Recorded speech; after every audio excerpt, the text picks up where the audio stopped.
This past week, I have been at several sporting events, from football to soccer and other places. And there's one common element in all of these sporting events.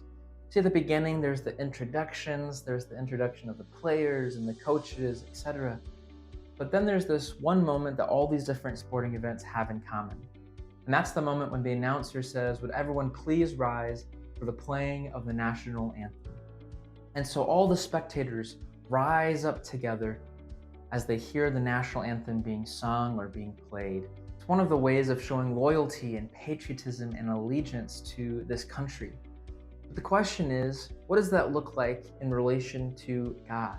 How do we show loyalty and allegiance to God? Well, this past Sunday we talked about that a little bit, as there's a story in Matthew 22 that poses a similar question to Jesus. Take a listen. Then the Pharisees met together to plot how to trap Jesus into saying something for which he could be arrested. Then he sent some of the disciples along with the supporters of Herod to meet him. "Teacher," he said, "we know that you are honest. You teach the way of God truthfully. You are impartial and don't play favorites.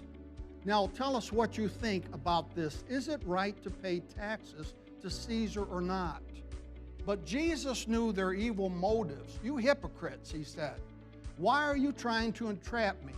Here, show me the coin used for the tax." When he handed him a coin, he asked, "Whose picture and title are stamped on it?" "Caesar's," they replied. "Well then," he said, "give to Caesar what belongs to Caesar and give to God what belongs to God." His reply amazed them and they went away. So you see here how these Jewish leaders, these Pharisees, Herodians, they come to Jesus and they ask him this question: what are we supposed to give to Caesar? What are we supposed to give to God? Is it lawful to give to Caesar? And Jesus has this amazing response. He says, "Bring me one of the coins." And when they bring him the coin, he says, "See the image? See the image of Caesar? Well, you give to Caesar what belongs to Caesar, but you give to God what belongs to God." But that begs the question, well, what does belong to God? It's easier to think of what belongs to Caesar, what belongs to a government, but what belongs to God? Take a listen.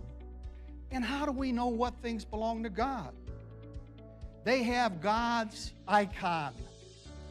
They have God's image on them as well.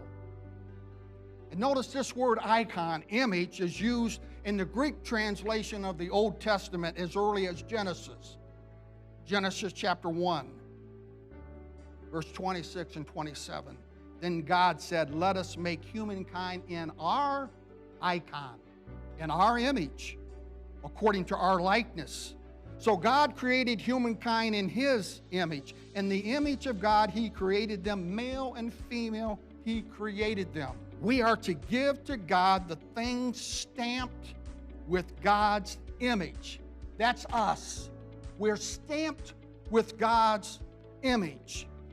We cannot say that this part belongs to God, so I will give it to God, but this area of my life, God, stay out of it. You don't have any business being in it. You and I were created in God's image. We are to give him our all because we represent the very nature of God. We are the icon. We are the image of God. What do we give to God? We give ourselves. We give ourselves, for we are made in the image of God. We are made in God's likeness. We are God's icon. We have his image on us. We bear his image. And so we are to give God our whole lives, not just a part of our lives, but our whole lives. The reality, though, is that sometimes it's really, really difficult to be giving back to God of ourselves. Imagine for a moment if your favorite team only had one fan, you. You were the only fan of your favorite team. Can you imagine how exhausting and how isolating that would feel? But now imagine if you run into somebody who is also a fan of the same team as you. And instantly you make that connection as you talk about last year's playoff game or this year's toughest opponent. Or remember that one time 5 or 6 years ago when this play happened. And you start sharing in these stories because you have a similar interest, a similar goal. You have a same mindset.